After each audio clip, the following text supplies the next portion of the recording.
আসসালামু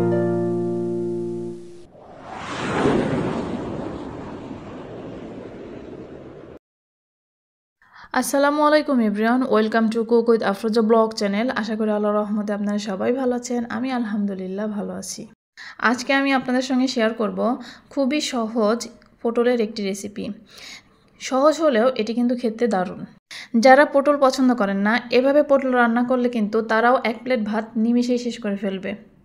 তো চলুন দেখে নেওয়া যাক আমি কিভাবে এই পটলটা রান্না করি। প্রথমে আমি কয়েকটি পটল নিয়েছি, সেগুলো একটি চাকুর সাহায্যে উপরের যে পটলের আবরণ আছে সেটা আমি তুলে ফেলে দিচ্ছি। দেখতে পাচ্ছেন, আসলে বলে বোঝানো যাবে না, এইভাবে চাকুর সাহায্যে আমি পটলগুলো ছিলে কেটে নিচ্ছি।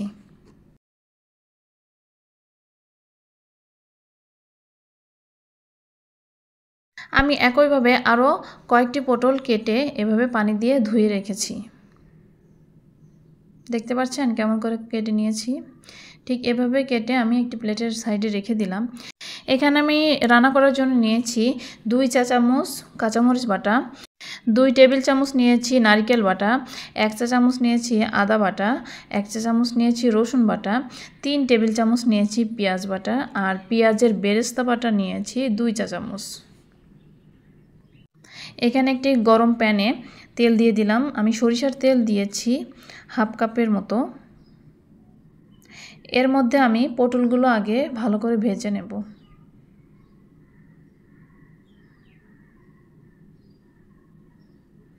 দিয়ে দিলাম স্বাদ মতো লবণ।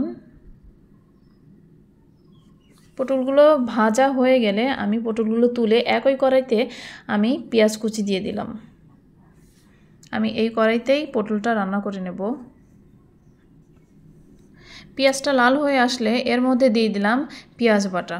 আমি পেঁয়াজ বাটাটা আগে দিয়ে কিছু সময় নেড়ে চেড়ে এর মধ্যে সব ধরনের যে বাটা মশলাগুলো আছে সবগুলোই দিয়ে দিলাম। শুধুমাত্র পেঁয়াজের বেরেস্তা বাটাটা বাদ রেখে বাকি সব মশলাগুলো দিয়ে আমি সামান্য একটু পানি দিয়ে ভালো করে কষিয়ে নেব। দিয়ে দিলাম স্বাদ মতো লবণ, দিয়ে দিলাম হলুদের গুঁড়া 1 চা চামচ,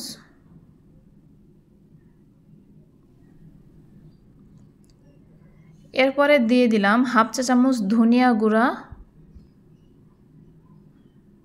এখন দিয়ে দিচ্ছি দারুচিনি এলাচ। আমি 2 পিস দারুচিনি এবং 2 পিস এলাচ দিয়ে দিলাম।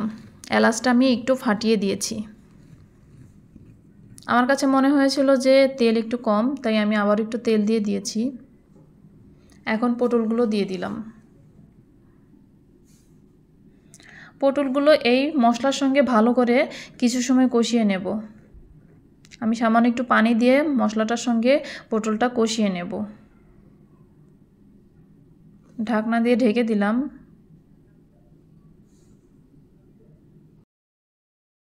কষানো হয়ে গেছে, এখন পরিমাণ মতো দিয়ে দিলাম পানি।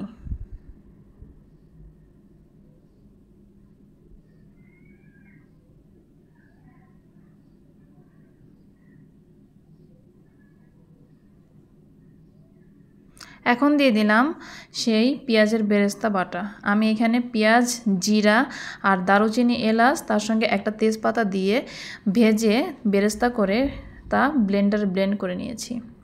আমার রান্না শেষ। আমার কিন্তু পটলের এই রান্নাটা হয়ে গেছে। এই রান্নাটা কিন্তু দারুণ লাগে। এইভাবে পটলটা রান্না করলে ভাতের সঙ্গে খেতে অনেক মজা। ঘরে যদি মাছ মাংস না থাকে এভাবে পটল রান্না করে দেখবেন, অনেক মজা লাগে। বাসায় ট্রাই করবেন, জানাবেন কেমন হয়েছে। আর আমার ভিডিওটি যদি আপনাদের ভালো লেগে থাকে অবশ্যই লাইক, কমেন্ট, শেয়ার করবেন। এবং আমার চ্যানেলটি যারা সাবস্ক্রাইব করেননি অবশ্যই সাবস্ক্রাইব করে পাশে থাকা বেল আইকন প্রেস করে দিবেন, যেন নিত্য নতুন কোনো ভিডিও আপলোড করলে আপনার কাছে নোটিফিকেশন পৌঁছে যায়। সবাই ভালো থাকবেন, সুস্থ থাকবেন। আগামী ভিডিও দেখার জন্য সবাইকে আমন্ত্রণ জানিয়ে আজকের ভিডিওটি এখানেই শেষ করছি। সবাই ভালো থাকবেন। আল্লাহ হাফেজ। আসসালামু আলাইকুম।